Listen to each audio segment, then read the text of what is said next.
Hey guys, so I'm sitting at an open house where we typically meet a lot of buyers. And something that I kind of noticed with first-time home buyers, there's one question they tend to ask the most. What is due diligence money and why is it different than earnest money? So I kind of wanted to make a video to kind of add a little bit of clarification. But of course, if this video does not give you enough clarification, you are always welcome to call or text me at 910-587-0076. Now let's dive in, okay?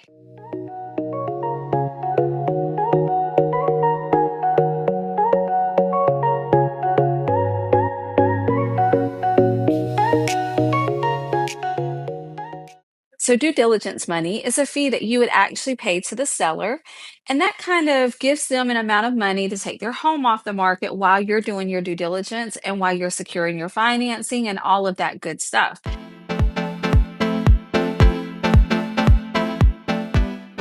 So, typically we tell people to go about 1%, but every case is different. Every situation is going to be different. So, it might not be 1%. You may be competing when you might need to go a little bit more than 1%, or it could be a more risky sell where you might want to go a little bit lower than 1%.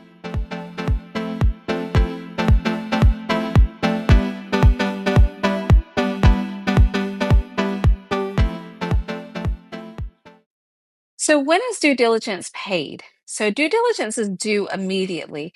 They say that you have about 24 hours, but time is of the essence when you're doing anything in real estate. So, you really want to get that in as soon as possible. So, a lot of people ask me, is due diligence refundable? No, due diligence is never refundable. However, if the seller cannot convey a clear title or for whatever reason the seller terminates the contract and it's no fault of your own, then in that case, they would actually have to give you that money back. So, one other question that I get asked is where does it go? So, due diligence money actually goes straight to the seller. Now, that money typically helps the seller to move out of the home if they're still occupying the home, or it may go towards paying the mortgage if they still owe a mortgage on the home. It really could be going to anything, but that helps the seller immediately. That's why due diligence money is actually very important when you're making your offer to purchase. Now, it goes directly to the seller, but in the end, it credits off the purchase price.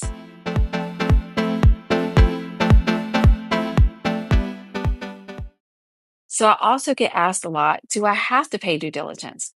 And the answer to that is no. So you don't have to do anything in real estate. However, a seller will look at an offer with an attractive due diligence amount before they can look at an offer that has none.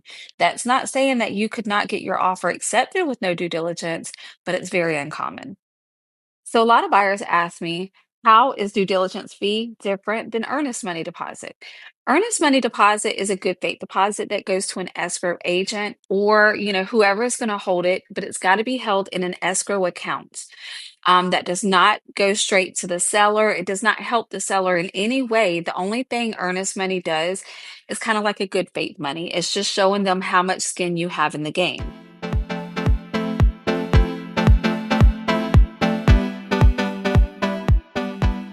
So here's the thing. Is earnest money refundable? Yes. So you have something called a due diligence period, and your realtor will make up this time. It could be anywhere from 2 weeks to 3 weeks, depending on how much time you guys need to go and secure your financing, to do all of your inspections, water inspection, home inspection, HVAC, and anything that you're going to have inspected. That needs to be done in your due diligence period. So that way you know if you want to go further with this purchase or not.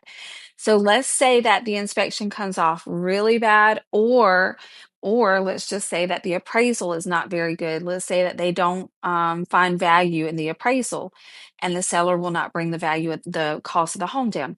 So in that case, you would want to terminate within your due diligence period. So that way you may be eligible to get that earnest money back.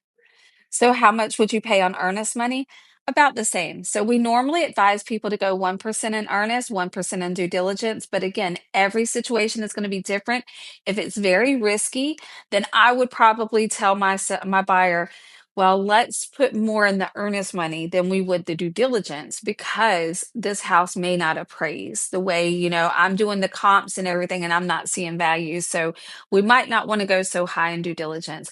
So, like, that's what I mean by every situation is different. And your realtor has to really look at the whole thing and see, okay, well, how much risk are we taking and how high should you probably go on due diligence? Okay, guys, so let's wrap it up. So due diligence money, non-refundable, about 1%, and it's due immediately. Earnest money may be refundable if you terminate in your due diligence period, still about 1%, and both of them credit to the purchase price. Okay. Now you have about 5 days to get that earnest money into an escrow agent or whoever's going to be holding that in an escrow account. But overall, you want to have a good realtor on your side that's going to advise you correctly so that way you're not losing a whole lot of money. Because, like I said, due diligence is non refundable, but it is a part of the game. So you have to be very knowledgeable about how much you're going to do. How long do you want your due diligence period? All of that good stuff. If you have more questions, like I said, always feel free to reach out to me at 910 587 0076. Have a great day.